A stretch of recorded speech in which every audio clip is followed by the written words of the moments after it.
Hi, I'm Peter Wolfgang, Executive Director of the Family Institute of Connecticut. And before I even begin, I want to start by saying one thing. Thank you. The fact that we're even still here after the pandemic is something we owe to you. When it began 3 years ago, we had no idea if FIC would even be around by the end of the year. Not only did we survive, we thrived, we accomplished great things, and we did it because of you. So thank you very much.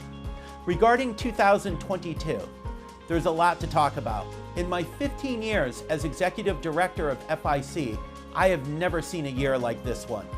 Let's talk about some of the new things. The biggest you know, Roe versus Wade was overturned. Pro-life people were celebrating the Supreme Court's ruling at the Capitol in Connecticut. Women telling their stories of why they believe abortion should not be a choice. It's something that I worked on for my whole adult life, working to see Roe v. Wade overturned. Because growing up in Connecticut and going to college here, I was pro-choice, I was pro-abortion, but I changed my mind. I realized that it was not fair to women or the unborn.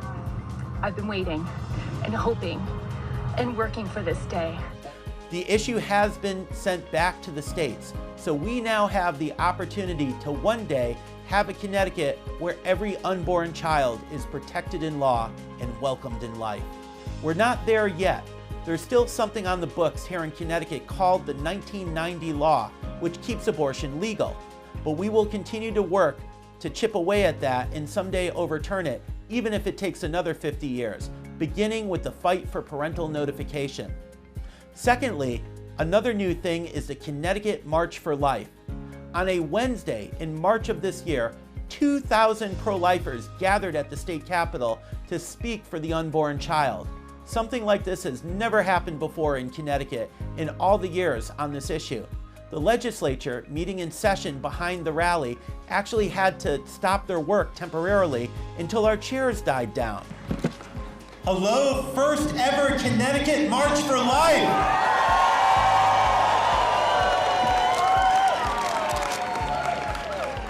Today marks a new beginning for the pro-life movement in the state of Connecticut. What a great sign this is. Third, there are new things happening inside that building. Trenae McGee, a young, female, black Democrat, pro-life state representative from West Haven, led the fight against the abortion expansion bill. She spoke from the floor of the State House, talking about how Planned Parenthood and Margaret Sanger actually target people like her in other minority communities. We in the pro-life movement already knew that, but it's something you never hear on the floor of the State House. Not only that, but several other members of the Black and Puerto Rican caucus, Democrats all, joined Trenae on the floor of both the House and the Senate to speak against the abortion expansion bill for the same reason she did. We also had great help from Republicans, without which we could not have accomplished some of our victories today. You can see it. New things are happening on the life issue here in the state of Connecticut. Thanks to the overturning of Roe versus Wade, our first ever Connecticut March for Life, which will now be an annual event, and Trenae McGee and other new voices on the political scene here in Connecticut. New things are happening and we'll continue that fight. New things are happening regarding other issues as well. You may have seen the video of the Cos Cob Elementary School assistant principal openly bragging about how he refuses to hire Catholics or anyone over 30 or anyone who he thinks might be conservative, might not indoctrinate young children into his progressive mindset. He openly bragged about wanting the children to be taught to believe in transgenderism and non-binary persons and so forth. This is Cos Cob Elementary School. This is Assistant Principal Jeremy Boland, who is believed to live here in nearby Stanford. So then what do you do with the Catholics if you find out someone is Catholic? Truly shocked and appalled. Vile and un-American. But is it an isolated incident or indicative of a pervasive culture of indoctrination in education?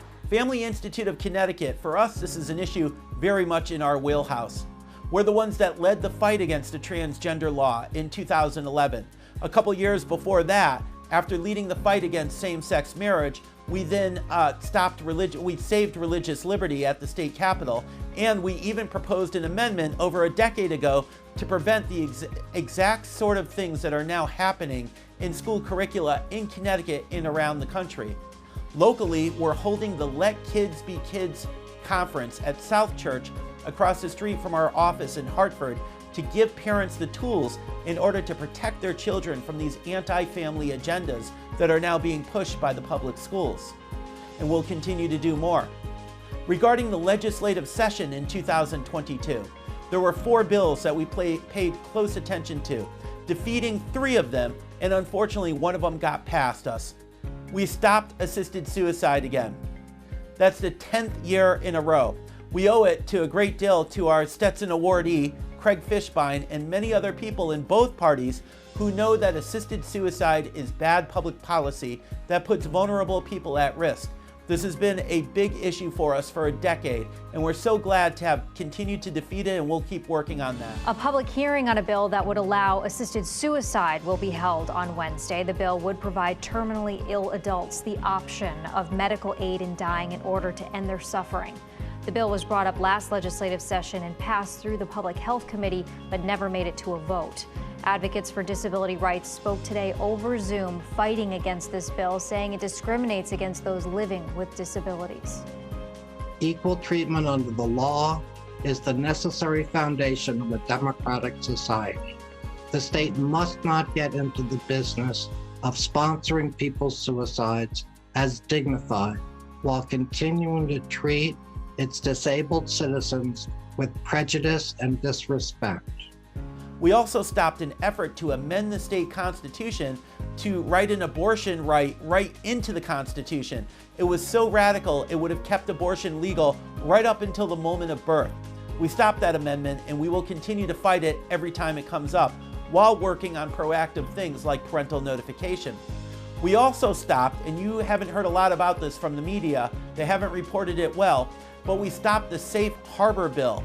This was a bill that would have allowed a abortionist from Texas, for instance, who violates his law there, to come to Connecticut and be granted a sort of asylum where the Texas laws couldn't touch him. What they're not telling you is that that law was gutted. That law was changed so that the abortionist in Texas is only protected from things that the Texas law didn't reach in the first place. The Texas law didn't get you for doing abortions in Connecticut, but it was a sort of fake victory on the part of the abortion people.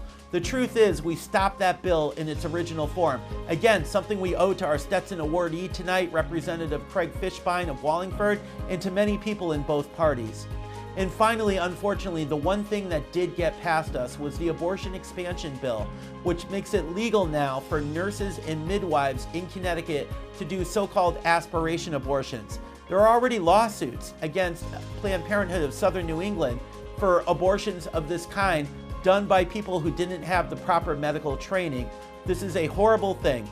We stopped 3 of the anti-life bills: assisted suicide, the Safe Harbor bill, and the abortion amendment to our state constitution, and we will do whatever we can to reverse abortion expansion, the one bill that got past us. But the reason why we can do all this, as I said at the beginning, is because of you. We cannot do anything without your support. It's because of you that we survived the pandemic. It's because of you that Family Institute of Connecticut has been around for over 30 years. It's because of you that we can continue the fight for faith, family, and freedom in the state of Connecticut, for life, marriage, and religious liberty. Thanks to you, we can fight for a Connecticut where our children and grandchildren are being raised with our faith and not the radical left's secularism. We will continue that fight with your help. Again, I cannot thank you enough. Thank you for your support today and every day. God bless you.